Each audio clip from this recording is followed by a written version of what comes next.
Como evitar complicações relacionadas com as variações anatômicas utilizando a tomografia computadorizada? Em especial, quando a gente vai fazer algum procedimento invasivo, é essencial que saibamos a anatomia da região.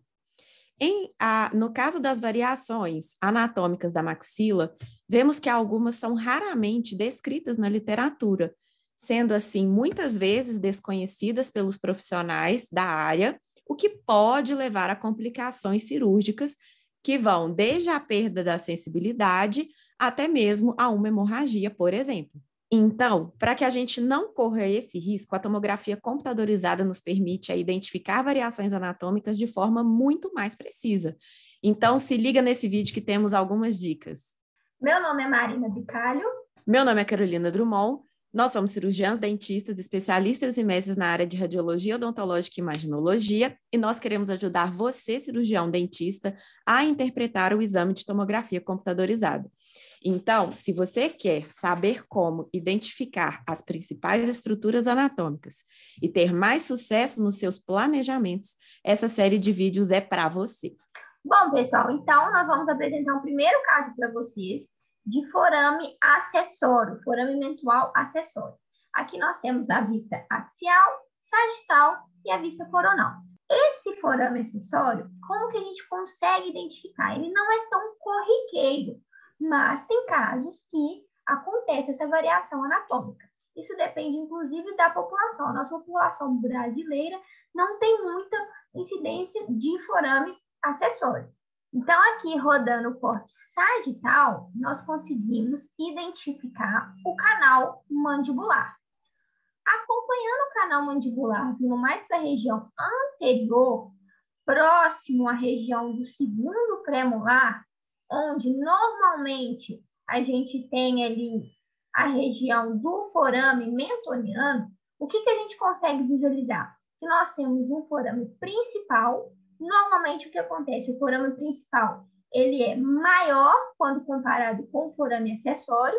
Então, aqui nós vemos o canal, o forame principal, e aqui nós temos essa bifurcação, separado por um septo ósseo aqui, nessa região, que seria o forame acessório. Então, eu tenho o canal mandibular, na região do forame mentoniano acontece uma bifurcação nessa região. Normalmente, o forame acessório, ele fica localizado um pouco acima do forame principal. Então, aqui nós temos a vista sagital. Nessa região aqui, ó, do forame acessório, vamos visualizar nos outros cortes. Aqui no corte coronal, a gente consegue visualizar o canal mandibular.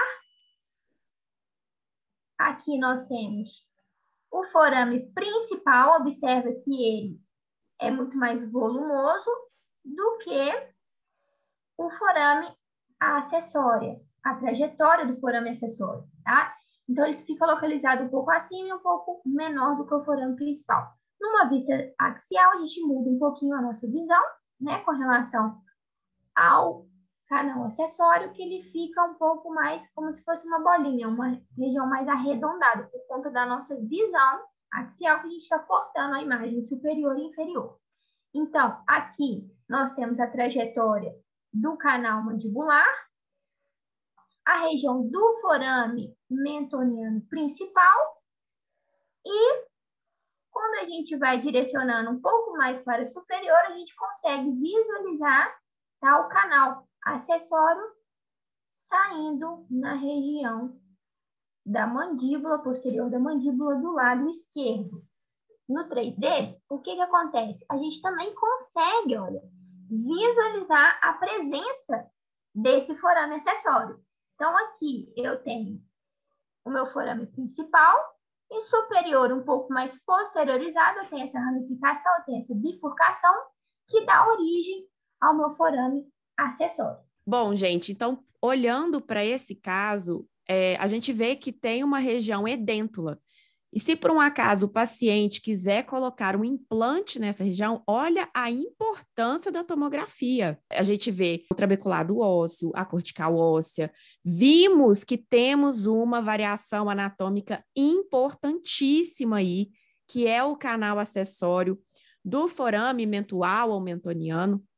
e ele está indo para a região de boca, né? Para a região ali do rebordo alveolar. Então, imagina se por um acaso o profissional não saiba dessa informação, o que ele poderia causar nesse paciente, né? Então, a gente poderia ter muita dor na região, poderíamos ter uma parestesia. Então, a gente tem que tomar muito cuidado, né? Quando a gente se propõe a fazer um tratamento no nosso paciente. Se for invasivo, gente, a gente tem que ver a anatomia direitinho. Tem coisa que beleza, a gente pode até conseguir ver, né, observar numa panorâmica, mas avaliar, nesse caso, como a gente está vendo aqui, na tomografia computadorizada. Bom, pessoal, não sei se vocês já ouviram falar do cânale sinuosus. E o que é ele? Vamos lembrar um pouquinho de anatomia? O nervo infraorbital, ele se divide em 3 ramos proximais, que são os nervos alveolares superiores, anteriores, médios e posteriores, e 3 ramos distais, que são o palpebral inferior, nasal lateral e labial superior. Para permitir a passagem do nervo alveolar superior anterior, o canal infraorbital vai emitir um ramo em sua face lateral, próximo ao seu ponto médio, e ele teve esse nome denominado como cânale sinuosus. Ele normalmente se inicia na cortical inferior da órbita, passa abaixo do forame infraorbitário, indo para a medial, contornando os limites laterais e inferiores da fossa nasal. E ainda, em alguns casos, existem, do final da trajetória desse cânalis, ter canais acessórios, que podem ir para a região da fossa nasal, pré-maxila, face palatina, região transalveolar ou vestibular do processo alveolar. Mas tudo vai depender da anatomia do paciente. Então, mostrando mais uma vez a importância da gente fazer o exame da tomografia computadorizada para identificar essa variação anatômica. Então, nesse caso aqui, pessoal, a gente tem a região do forame infraorbitário.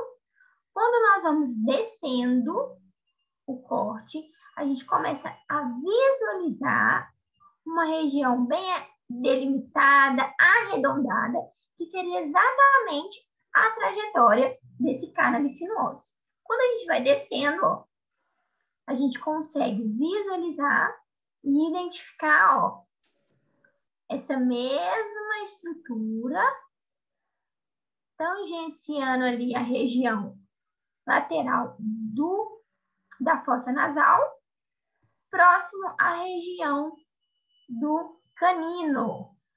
Normalmente é uma referência na região do canino para a identificação do cânale sinuoso. Aqui, ó, no corte coronal, a gente consegue ver muito bem a trajetória desse canal na região. E também no corte sagital, a gente também consegue ter uma outra visão desse cânale sinuoso. Aqui eu tenho a região da fossa nasal e aqui eu tenho a região do rebordo alveolar. Então, pessoal, por que a gente tem que saber do cânale sinuoso, se o paciente tem ou não a presença dele? Se a gente for fazer algum procedimento invasivo na região, é importantíssimo a gente saber se tem a presença dele. Por quê?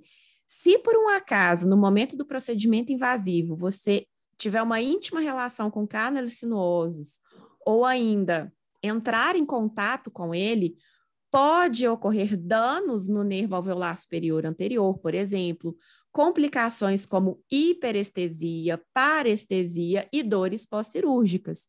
Inclusive, em alguns pacientes, alguns casos, o que eu vejo no dia a dia como radiologista, alguns profissionais muitas vezes recebem pacientes se queixando de dores pós-implante, por exemplo. E aí, quando a gente vai analisar, infelizmente, aconteceu do implante passar tangencialmente ao cânale sinuosus ou entrar, né, dentro dele, causando aquela dor, aquela sensação incômoda no paciente. Então, para a gente evitar isso, a gente não tem como a gente pedir uma panorâmica. A panorâmica a gente não vai conseguir visualizar, somente na tomografia computadorizada. E o que acontece muito, né, Carol, é o seguinte: acaba que o profissional não solicita a tomografia como exame inicial, faz o procedimento e só solicita o exame de tomografia computadorizada quando tem algum problema. A gente tem que solicitar o exame de tomografia, principalmente para planejamento de implantes, que é uma das indicações da tomo, né? Antes, fazer um bom planejamento, identificar essas estruturas anatômicas e aí conseguir ter um sucesso aí no tratamento do paciente. Então, aqui, gente, a gente tem um exemplo muito bom para mostrar para vocês do exame bidimensional, de uma radiografia panorâmica, onde eu tenho um canino incluso, tá? Impactado, e provavelmente, nesse caso, né, vendo aí todos os quesitos que a gente vai ver no 3D, vamos ver qual vai ser o plano de tratamento. Antes disso, a gente tem suposições. E aí eu pergunto se vocês conseguem ver se esse paciente tem o cânalise sinuosus. Se você chegar aqui perto, né, você vê o canino, o 23, a gente vê o 22, a gente vê o 63, 21, aqui a gente vê o assoalho da fossa nasal, parede lateral, mas essa região aqui, nada. A única coisa que a gente consegue ver é que está um pouco mais radiolúcido, talvez, mas o outro lado também. Então, para nós, no dia a dia, analisando uma radiografia panorâmica, não tem como a gente concluir que ali tenha alguma coisa diferente, né? Então, só mostrando para vocês que uma panorâmica, por mais informações que ela possa nos fornecer do nosso paciente, que realmente acaba sendo um exame de triagem, né? Avaliamos o osso do paciente, todos os dentes, região periapical, lâminas duras, altura óssea, conseguimos observar a região de ATM, tudo bem. Agora, tem algumas variações anatômicas que ela, infelizmente, ela não vai nos fornecer a conclusão, né? Mas ela pode nos trazer uma dúvida, tá? Então, nesse caso, é necessário uma tomografia computadorizada, né? Em especial para ver o que está acontecendo nessa região. Será que esse canino está reabsorvendo a raiz do 22 ou não? Aqui parece que está, o 22 está acabado, né? Tá com a raiz totalmente reabsorvida, né? Será que a gente tem uma anquilose parcial nessa raiz ou não? Será que esse dente está passando próximo ao cânalise sinuosus? Caso esse paciente tenha o cânalise sinuosus, o que está acontecendo nessa região? Então, agora a Marina vai mostrar para a gente o 3D para vocês verem o que está acontecendo de verdade. Bom, pessoal, então agora nós vamos visualizar aquele mesmo caso que a Carol mostrou do exame 2D, vamos ver esse caso em 3 dimensões. Observando aqui o corte coronal, a gente consegue visualizar o dente 23, a região do dente 22 e esse dente em contato, tá? Discreto, não está causando tanta reabsorção no dente 22. Quando a gente vai um pouco mais para posterior, olha quem aparece aqui, ó. Tangenciando soalho e parede lateral, bem próxima à região do canino, como foi falado, tá? Então, quando a gente vem para posterior, a gente observa que tem a presença do cânalise sinuosus em relação, ó, de proximidade e até praticamente em contato com o terço médio da raiz do dente 23, que está com uma anomalia de posição. Então, quando eu marco aqui no corte coronal, ó, para visualizar, eu marco as linhas de referência, eu consigo ver essa mesma estrutura nos outros cortes. Então, aqui, ó, no corte sagital, eu tenho a visão do cânalise sinuosus, com uma visão um pouco diferente, né, do que a gente tem ali no coronal, mas a gente consegue ver, ó, o trajeto dele vindo, né, lá do forame infraorbitário. Olha aqui o trajeto dele, tá? Vem e passa ali na região do canino. Gente, então repara que o cânalise sinuosus, ele sai do forame infraorbital e ele vai indo para medial. E nesse caso, além dele ir para medial, ele foi para vestibular. Então, olha como que a gente vai fazer uma extração, por exemplo, desse canino sem planejar a cirurgia, né? Então, eu preciso da tomografia computadorizada para planejar essa cirurgia, assim, impecavelmente, ou pelo menos o mais precisamente possível, né, para não atingir o cânalise sinuosus.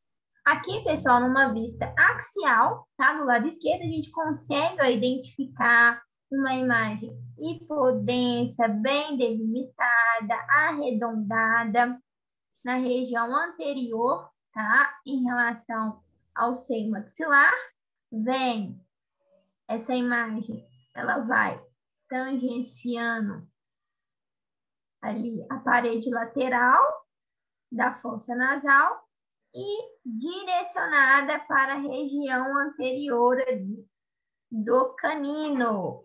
Então, nós temos, tá, a presença do cano sinuoso bem tangenciando ali a região do dente 23 e mostrando a relação de proximidade tanto com a região da fossa nasal, como também com a região do dente que está com anomalia de posição. Então, pessoal, esse tipo de variação anatômica permite você fazer um bom planejamento do seu plano de tratamento do seu paciente e, além disso, tratar o seu paciente com mais individualidade. Cada paciente tem uma anatomia, cada paciente tem as suas particularidades, e isso a tomografia consegue oferecer para você identificar nesse tipo de exame. Então, é fundamental solicitar o exame de tomografia computadorizada para realizar esse tipo de planejamento do seu paciente. Então, qual é a maior dificuldade hoje do cirurgião dentista para identificar essas variações anatômicas? É o básico, é porque ele não tem o conhecimento básico ou ele não lembra do conhecimento básico sobre anatomia. Por isso, a gente ressalta a importância de você saber a anatomia básica, identificar as principais estruturas anatômicas. Por quê? Quando você conhece muito bem a anatomia, você consegue ver que tem alguma variação. Para quem desconhece a anatomia, a patologia ou a qualquer outra variação acaba passando despercebido. Então, o que você precisa fazer é procurar estudar e melhorar o seu conhecimento sobre a anatomia. Só assim as variações anatômicas vão passar de uma forma muito mais tranquila e você vai conseguir identificar todas essas estruturas sem nenhuma dificuldade. Bom, gente, então como que a gente vai conseguir evitar as complicações relacionadas às variações anatômicas utilizando a tomografia computadorizada? Primeiramente, cada caso é um caso. A gente tem que analisar o que a gente vai fazer no nosso paciente.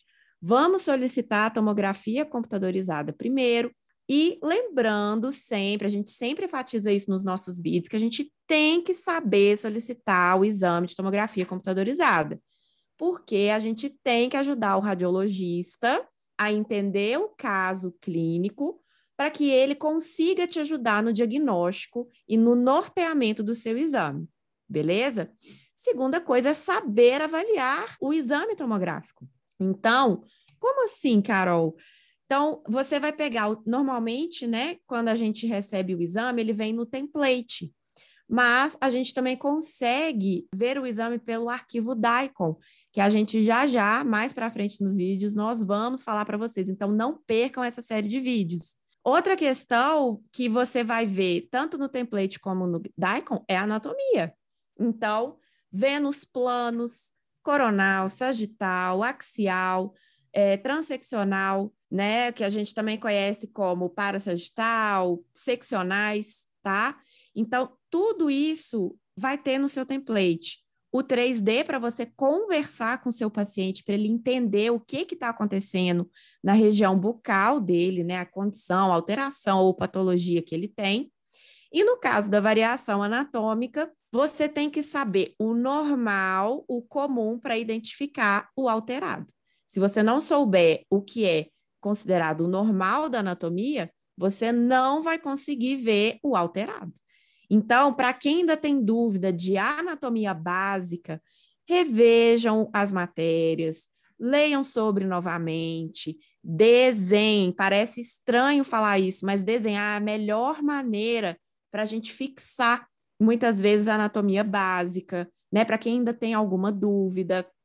Então, se você souber ali estudar, né, rever, por exemplo, algumas estruturas a gente vê na época da graduação, que depois a gente nunca mais vê, e a gente, com a falta de prática, muitas vezes a gente pode esquecer realmente, né?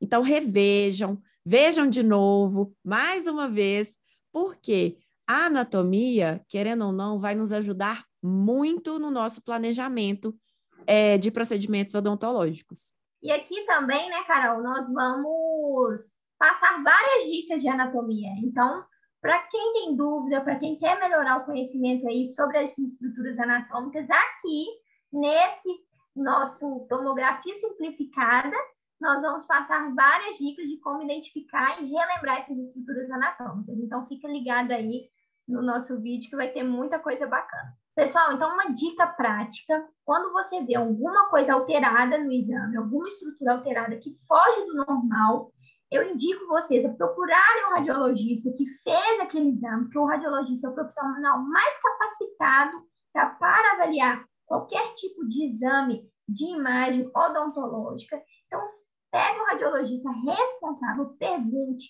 questione, aprenda sobre essas estruturas anatômicas. E é importante também você comparar um lado com o outro, o lado direito e o lado esquerdo. Veja, compara os dois lados, veja se estão com assimetria, se tem alguma alteração, porque a partir dessa comparação a gente pode descobrir muitas alterações de um lado com o outro. Então, pesquise, busque informações, se for necessário, e estude bastante anatomia. Bom, pessoal, então esse era o assunto de hoje. Se ficou alguma dúvida, deixa aqui nos comentários. Se gostou do vídeo, deixa seu like e aproveite para seguir a gente nas redes sociais, como Instagram, Facebook, YouTube. E um grande abraço, beijos, até a próxima. Grande beijo, pessoal, até a próxima.